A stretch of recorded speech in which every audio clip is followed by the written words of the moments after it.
bazar chung thei le thlai zorna chuan nu pakhat flore chuan a thei zorte chu alo boi pui meka chuti lai chuan a fapa William le anupui deina chu alampang pan chuan anong kal ve mek bok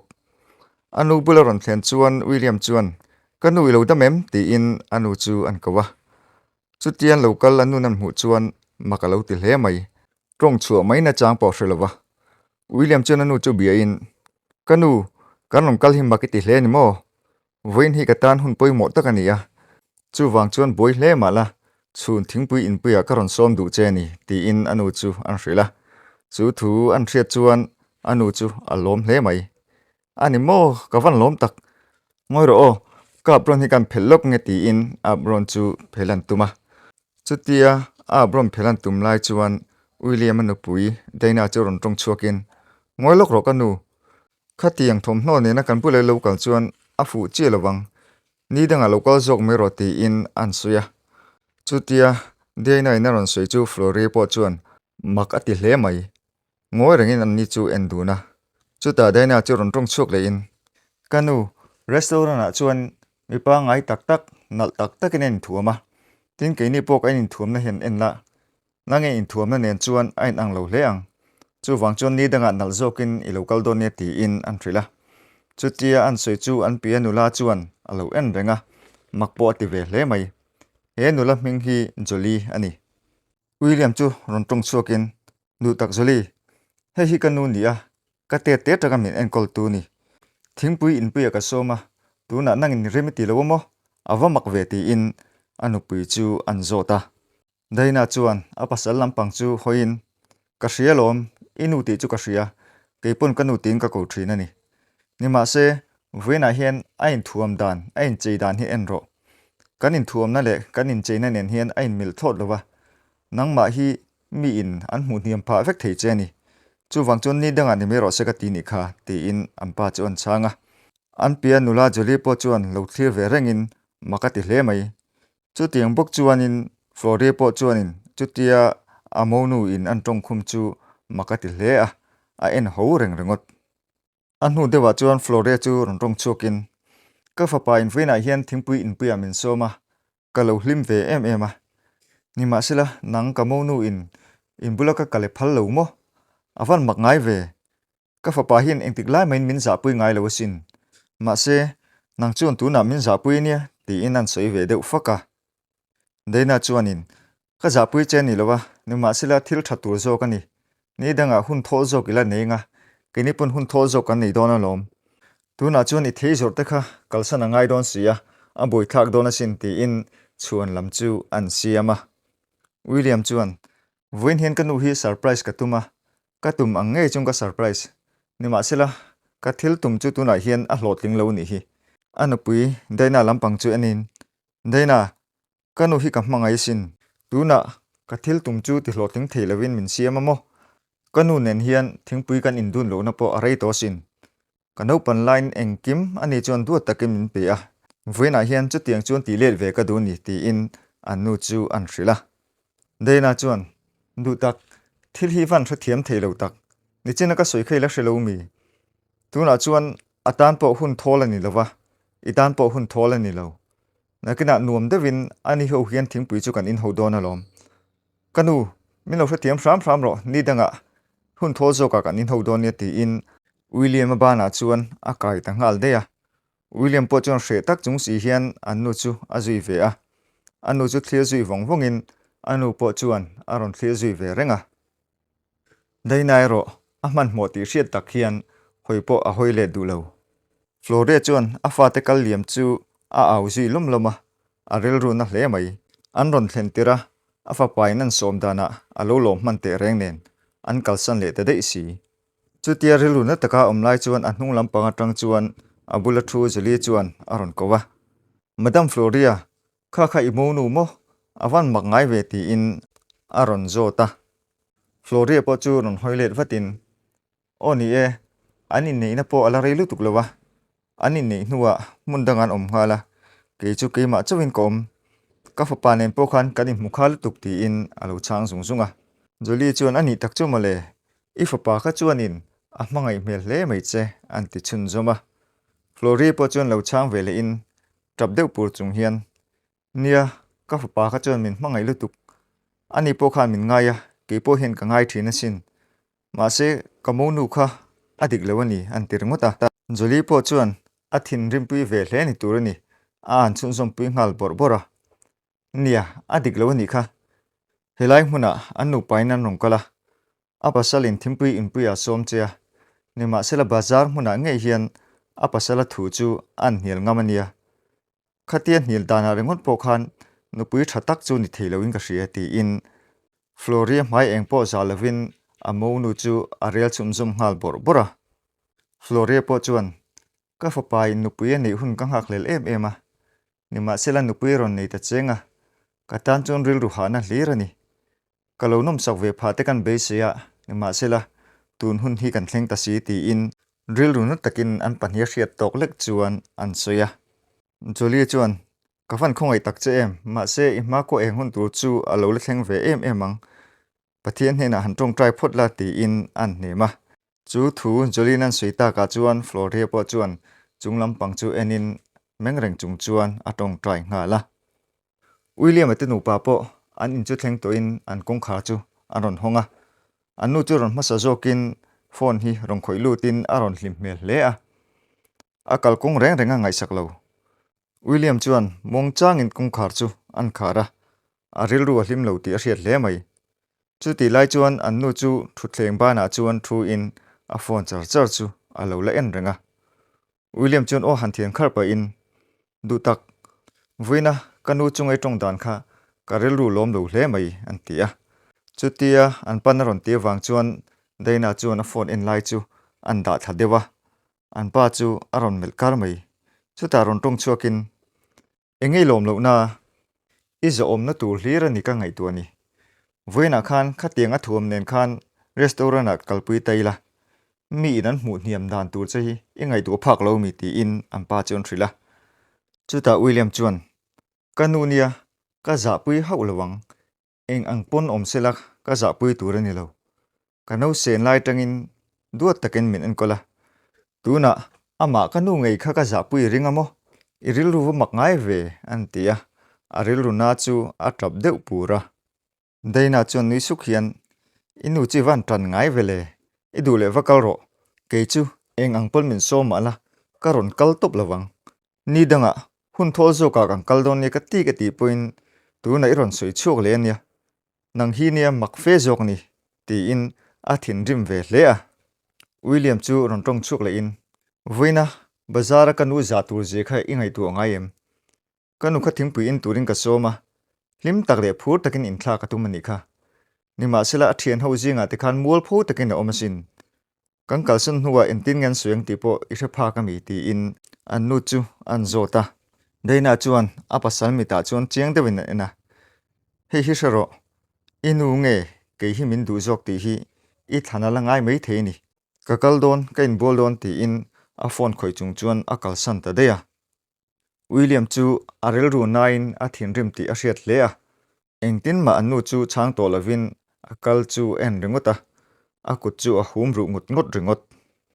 hun a liam zela ni kha chu Floria po chuan a thei zor tur da chu ipmang hian kholai hian a pu pur pura a chau mel hle mai chu ti lai chuan a bula chuan kar pakhat hi ron dingin an en chiang nak chuan a fanu deina ani deina chu bula chuan ron dingin kar khong khar chu hongin a ron chuka chu tia fanu ron chuak chu ani po chuanin a thil phur lai chu da thla in a lo en renga deina chuan anu Floria lampang chu a ron pan zela abula ron thlen chuan Floria chuan in lo be ma sa in ka fanui vanal ve khongai kaldona ti in a lo be sok soka deina chuan asam chu han huison pa in ka phur che be se su an ti ringota Floria chuan chu tianga ron ti top chu makati hle ka fanu I phur ka be se wanga lo bia che pok ani lova I kalna tur ka lo zot mai che ni an tia deina chuan changfak hian tuna chuan I fapa nen kan in nei towa ka fapa hian aron boi pui reng che hi ngai to lawani tin nang po hian I fapa hi ron ti boi thin nu tuka chu wangin a hna po engma a tho theilo pha thin chu wang chuan tuna tang chuanin I fapa ka pasal hi I hlata ngai tawang Chú thu có thil du wang che chuan hilai hmuna hian karon ding ani an tia. Chutia Monu in a ron tong khum dan chu arin phau bak ani a.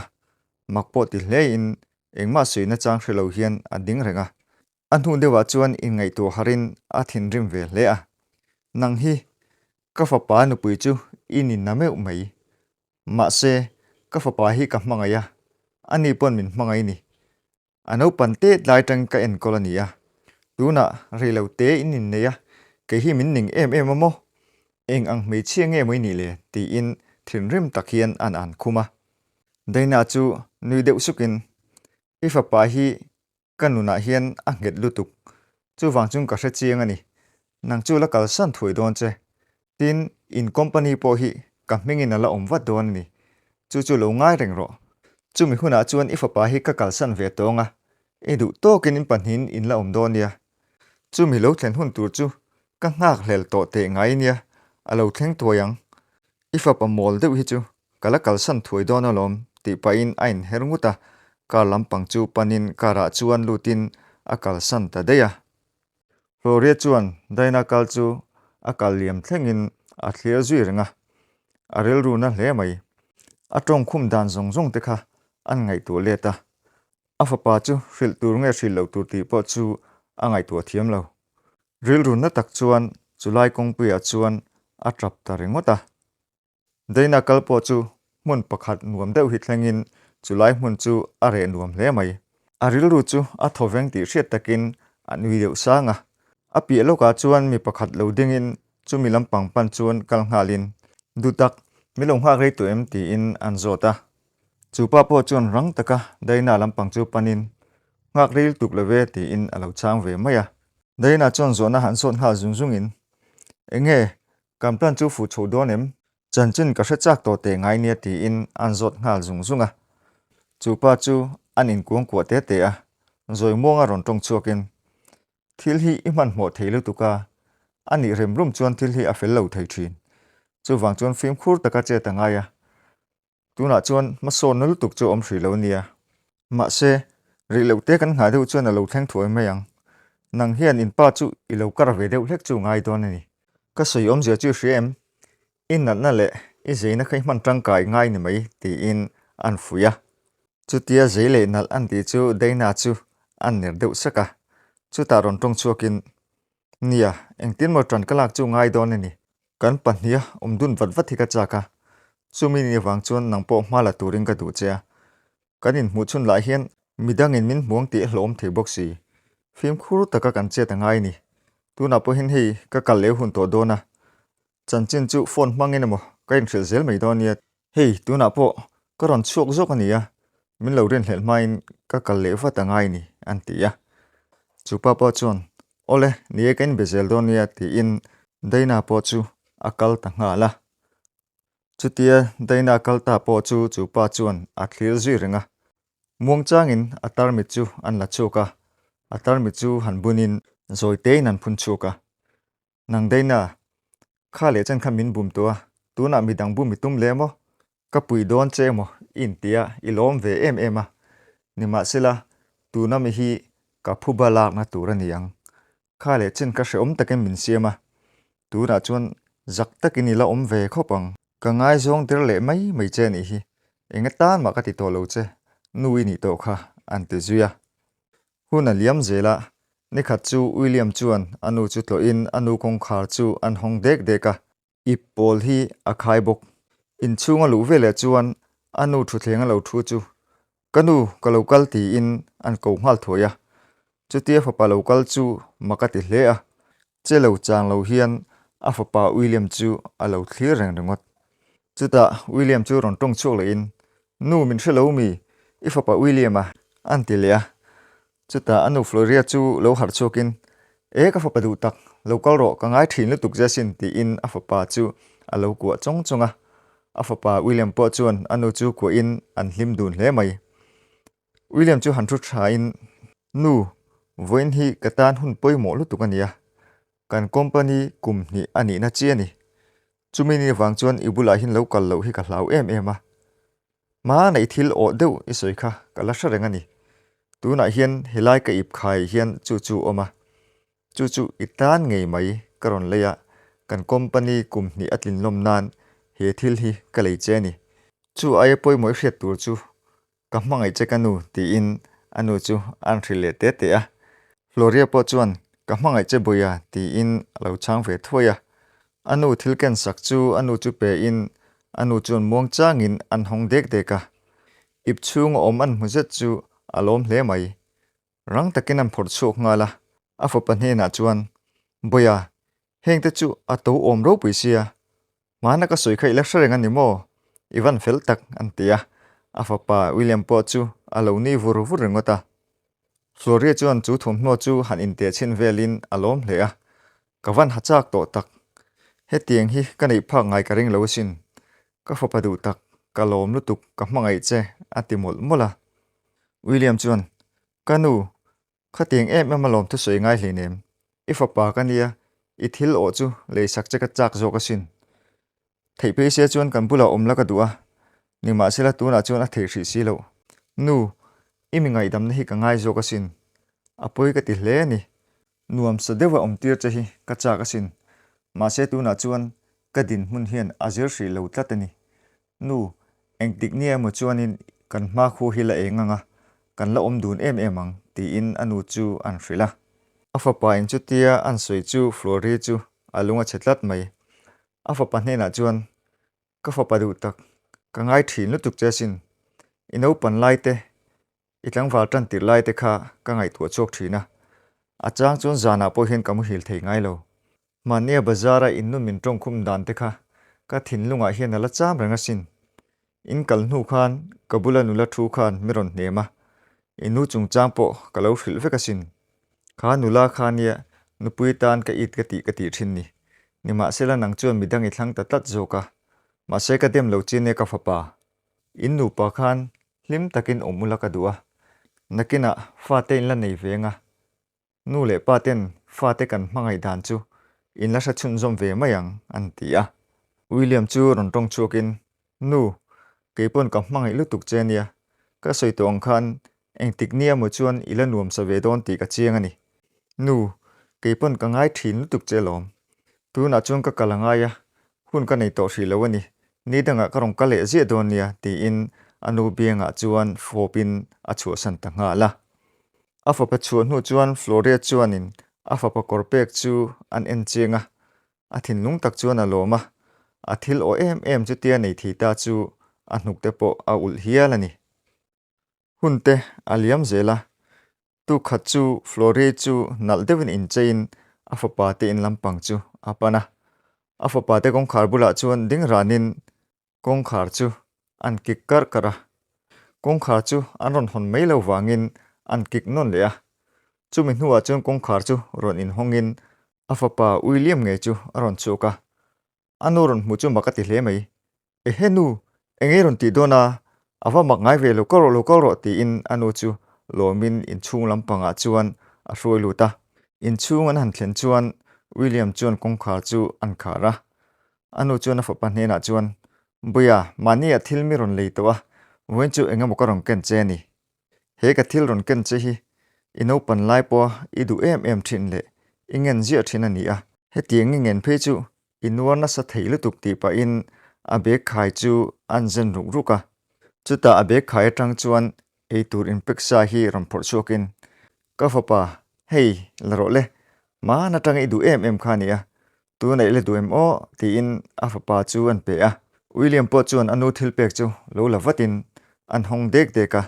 chuti lai chuan anu chuanin e nga la buya alo ti a chuti lai chuan room tang chuan daina chu ron chuakin e heu enge ni ta enge lo in pai rup ni aron ti a William chuan lo chang vatin engma in pai rup kan nei lo vena kanu hian mi ron tlo ni a hun rei tak mi ron tlo ngam lo thin ni ma sila hei vo in chu kano pan lai tanga ka du em mai mi rong kena ka I chak to khop mai an ti a ani mo awan sial om ve enge ni re a ti in daina chuanin an zot chun zom ngal zata William chuan rai sani hi ka du dan ber chi in kanu hian akang thiama tuna po mi rong kena ni hi ti in alo chang ve wata chu thu an hriat chuan daina chu an nui deuh haka he rice mo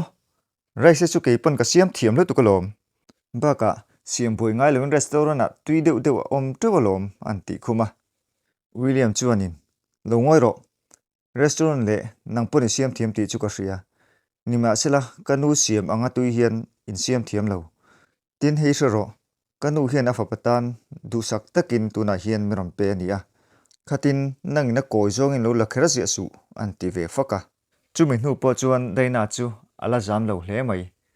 William chu han chang ve le in thil hi han ti dek dekila kanu ti in inu hi chuang hlu rengota ke hian in idu zong ka siam thiam lo mo ke ai nu khai mangai zo ka mo tin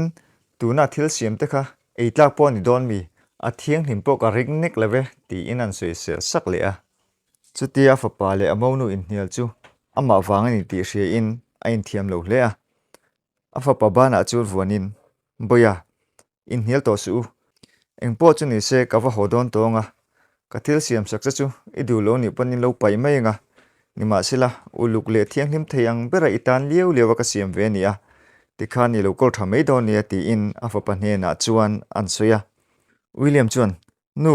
ka ei du lu tu kalom a thiang hlim don ti pok a chiang ani enga ma ngai su ti in na nu chu an hema Floria chuan boya bazar ka kal le nga ya hemi petur chein ka rong kal ve zo kani ka kal le mai nge ti in a fa pa bianga chuan an fop zawa pon lampang chu panin kong khar chu hongin a chuak ta nga la William chuan anu chuk lai chu thlia zui rangin nu ka hmangai che ti pa in kong khara khar thleng chuan a ena chutia anu chu fel nu chuan William chuan anu thil pek la keng reng chung chuan anu lam chu a hoya anu hne na chuan enga tinge kanu hi ngai thelo em a tu na du sak takin thil min rom pe a chu polung hnur takin tu na khan hole ta ni kha enge omzia ti in anu chu an zota daina chuan a pasal chu changin nu tak lo ngai thate nang le ke kan in nei to a inu hi engkima boi pui reng thei ni lova chu baka aron ti dan che aron tlon dana che khan engom be sei lian tak nei ti hria rengalom khanga thil ron ken te kha keipun ka siam thiam ve vek e chak chon soi mai ta che engemo han ti ve deuh lekila min khak ve zel rongot mai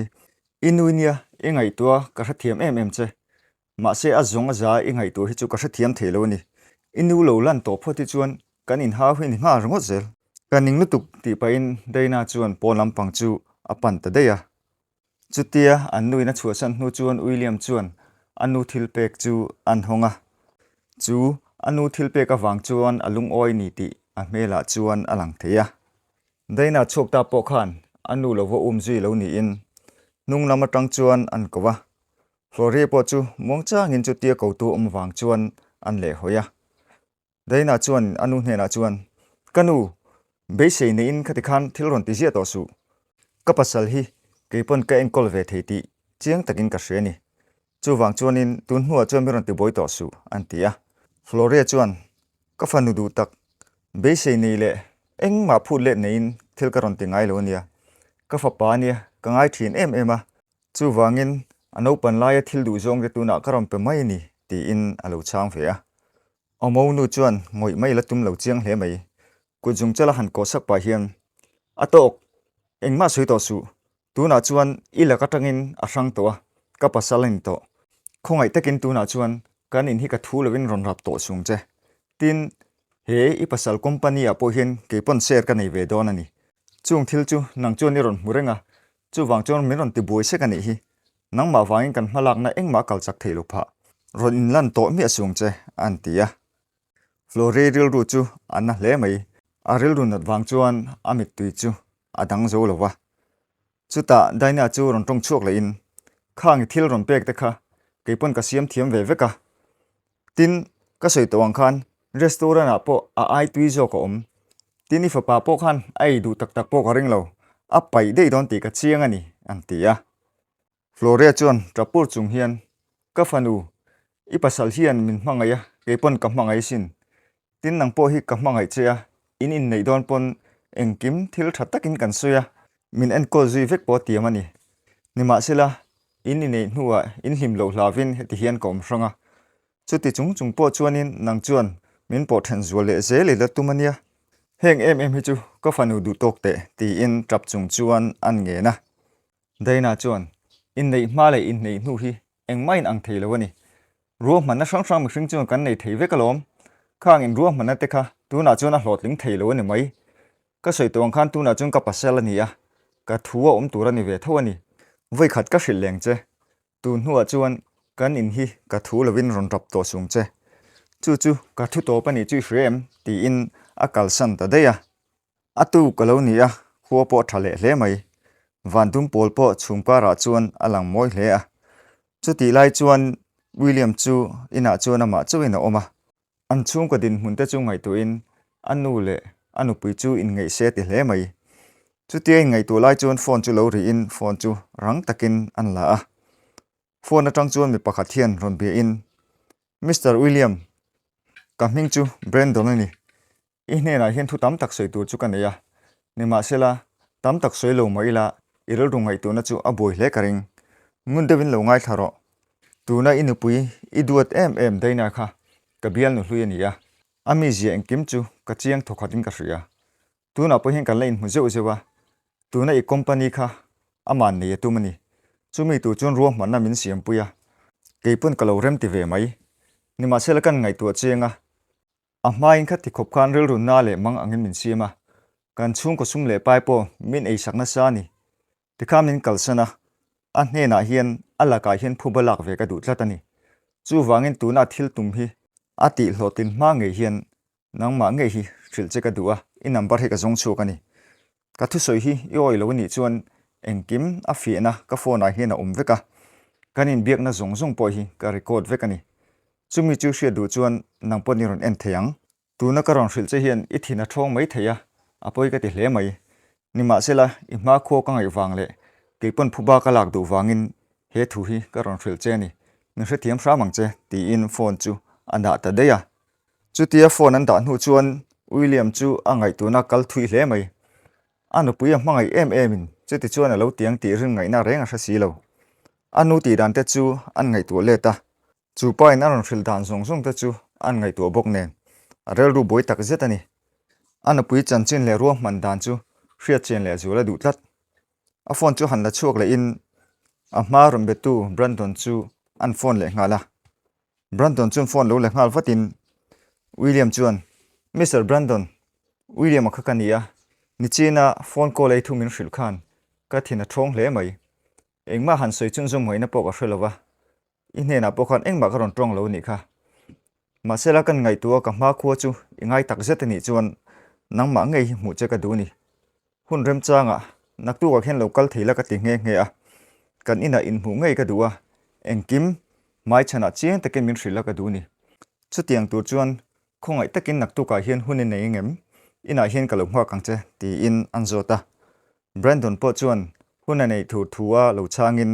atu ka in mu tum chuan phone chu an da le ta a phone an da hnu chuan William chu angai tu na la boi hle mai Brandon na ron thril ang khan an nu chu lo om ta se an nu chu engtia ti tur nge po chu ala hra thiam theilawa ina chen pui anu pui nge chon lo phiarru in asum le pai a e zon na chu lo nei sak veka tumani chung zong an ngai to chian hnu chuan William rel ru chu a boi zual hle a engtia malak chinge ning o ti in atu khum le a bek tuai chung chuan ain ngai to wanga atu kalonia daina chu ati dan thin pa ngai ang bokin phone en chung chuan anin chunga chuan akala chutia kalai chuan anin chunga chuan a Pasal William le Brandon chu dokan pakhat kil hian an lo thu dun renga chutia Pasal William le abial pahlui Brandon an mani in ngeya an lo om dunan hu chuan daina chuan makati hle a Pasal le Brandon chu engma suina chang hrelawin a en hu rungot chutai ngai tu chuakin Brandon hena chuan nangmo heta nge ron tia ti in an zot ban deuh chata chutia daina zona chu Brandon pon chang lem lo hian amita tak hian alo en ve renga William chu onel om vak lo hian aron tong choka Brandon hi kan ina nge hian ka kowani hi ani hena hian thu tam tak ka hravek to a chu wangin kan hmalam pang hun tu hi tuna kan sei fel ngai ni anti chang faka daina chu azam lo hle mai eng thu moin soya keima min lo rel ti na mi ani hian in thudik lo hril che ni mo mi thu soya piang la hi nang he ni oi zela ti in an pa chu an khum bor bora William chuanin mi thu soya piang chu oi vek ni la tuna hian kabula hian to top lawang chumini wangin tuna hian thudik hriat ka du wangin voina Brandon hi ka kowani Brandon hi ibial pahlui ni a tuna po inline kobok ani hian thudik chu engkim chiang takin min hril vek ani ti in an soidap dapa chumin hu po chuan daina chu ala phana sa hle mai ani khanin min nei tumna sa ni ma sela min chang lawa chu wang chuan kan nu pa inkari ti che ta tum ni ti in thinrem tak hian Brandon chu an mela chutia chhun lam an siam kolvel chu William chu na ngai theilo hle mai a thut na tang chuan tho chokin Brandon chu an koka Brandon hian engkim min hril vek ati chu in ngai zon lai poin asum le pai enge mozat nangini man saka an poisa nei chun i man zo pui nuwa chuan lam ho te siamin nangini kalsan ani kha tuna ka sum le pai le kan ro sum te tin keimin na ya ma se min mangai mi alo kanu i huwa dan le i mil lo zia te kha kalo ngai to chok thiam lo ni tuna hin Brandon hen engkim proof na nei veka a phone a in biak na zong hi a record veka ni kanu keima min hring tu nu ngei mai nokti em na chan po kha kasum le pai le kan company chamvo tam takani theidan konga adal thei tuwa che ngai wangin khati khup khanin I huwa in mi jinga po I an khumani kha tuna chon engkim ka tha chok ta kalau a rei hle mai a fin fiana po ka soi tong khan phone a hian chiang takin alang vekani antia chuti lai chuan Brandon chuan phone chu hanle kangin Mr William phone chu kan han play le don em ni ti in an zota William chuan en lem chuang lo hian aban chu han pharin angai love engkim a chiang to lom ani ngai thak le po ngai chuang lo ama tong ani ama na la hravek thawang ti in an soya chutia thudik a Pasal William an a hreta vek chu daina chuan makati hle maya dan po hrathiam lo chuta ron tung chuakin an in pha hniama ka Pasal du tak sum le pai ringot ka it lo nang ma hi ni ka du che kala mangai tak zet che sin khongai takin chance dang hun thadang min siam sak le ro tun tum chu kati pal tak zet zedani voi khat ma ka ti sual to ngai lawang inu po kan bula omro se ti chuan hlim takin kan om donia kanu hne na po chuan ngai dam dil ka du ni chu tiang ni thei tu chuan ka Pasal du tak khongai takin ka dil tong che khan chance voi khat tal chumin siam sak le ram ro ka mangai lutuk che sin an tia William chuan ngai dama tum lo mel hle mai thinrim taka ron tong chuakin tuna khati khan in la oi om vel mo a ma te khan khatiang khan ti tur lom ke hi min mangai ni la khati khan mun danga min rel top lawang ti khan min phiarru bawk hek lawang chu ba ka kanu kha duat takin min en kolpi ka ringani tuna chuan karilu ka siam fel to tuna karilu chu hei mun devin lo ngai tharo kan ina hian om thei to lawang tuna tang chuan kan in thenang chuk ngal ro I thiam thuamo ngai dam dil thuamo eng mai o ka teng ka ngai thadu to lo chung hal wang che antia chu thu anapui daina nang hria chu a thin lung chu ana ve hle mai engma po sei to chung lo chuan trapur chungin pon lampang panin akal chuak ta a chutia anupui chuan hu chuan William chu a thil ton vela wang chuan a ril ru na ti a hriat hle mai ngoi reng hian engma sei lo hian ading renga chuta zoi muanga Brandon chu a thut na tanga ron tho chuakin William chu aron pana William adara hanvan pa chuan thian pa apoi ka ti tak zet ani ni ma sela in chung koin in chiat pha ve ka hlawa ka thil ton kha in tona tan ka du lo wang ani phubalak nan karon mang ve ni a Mahse ka phubalak dan chu iril ru na hle ti ka hria khongai takin min hra thiamang che ti in hriat thiam na an dila William chuan thian pa ka hriat thiam ngai na om lo ke ma ni min pui zo ka ni tuna hian kamit min ti war saka kan chung ko chiat na tur la ka nangi min chan him zo ka ni Mahse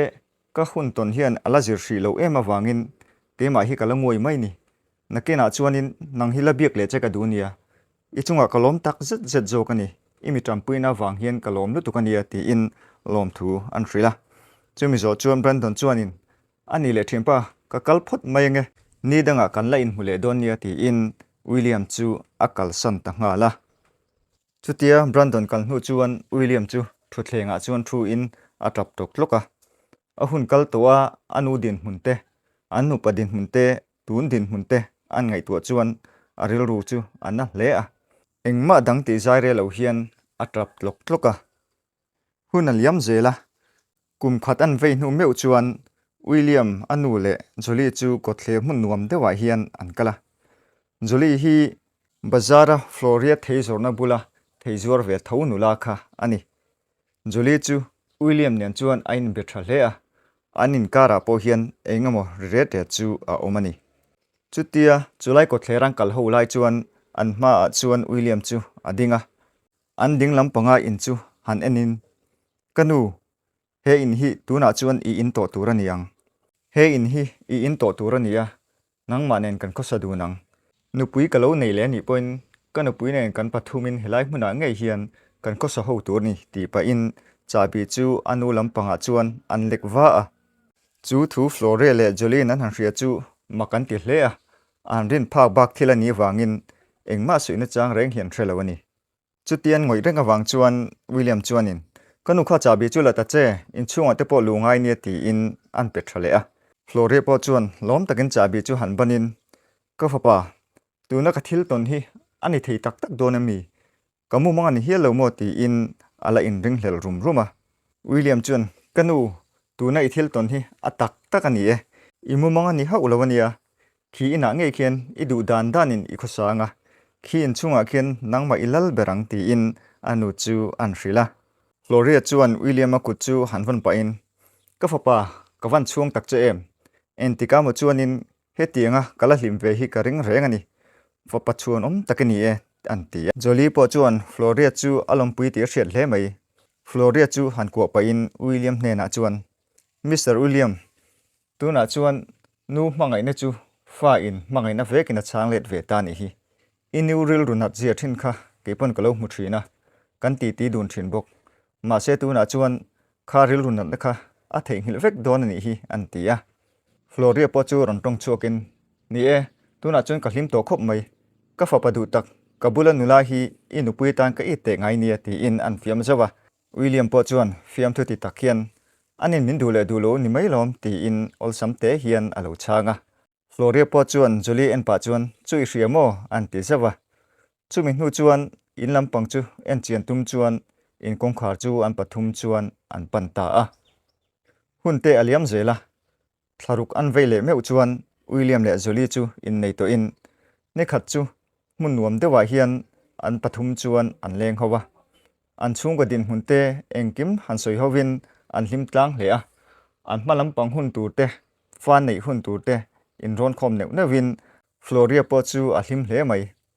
afapa William an korsen duk adu em ale sak ngei kha ron ha chuakin a hlim em awangin a ti tambera atang nge nge a William le Julie po chu in ngei ti hriat takhian kut in serial hian chu konga chuan an kal zela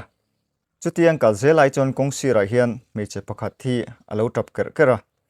anni pathum kal lai chu a hmu wang hian arel runa chu alo tap lo ni in he nu hi William anu pui hlui daina ngei khani William ana chuatin nu khan pan lampang tur hrelovin akal chho ve top khani a an in pa ngai le don se anu le pan boral to bok nen in le lo mu mal nei to bok si lo kholaya chuan atei tamai ni sum le pai hosakna I luata tun din huna hian a omti ama po chu ain hailawa a hun kal to an ngai to le chang chuan ain chir thin hle ni ma sela tuna chuan in chirin omje nei to lo ti hre in chulaya William ta chung kwa lim taka an kal lai chu nung lama tangin lung che tak hian a thlir zui vong a ole khati zong kha tun truma karon ti chhualei the te chu alo ni le tereng mai thlir tu le ngai thatu te video te milo ngai thla ka milo en sakna in zawai chunga kalome in zawai in hun man nuam le vek ule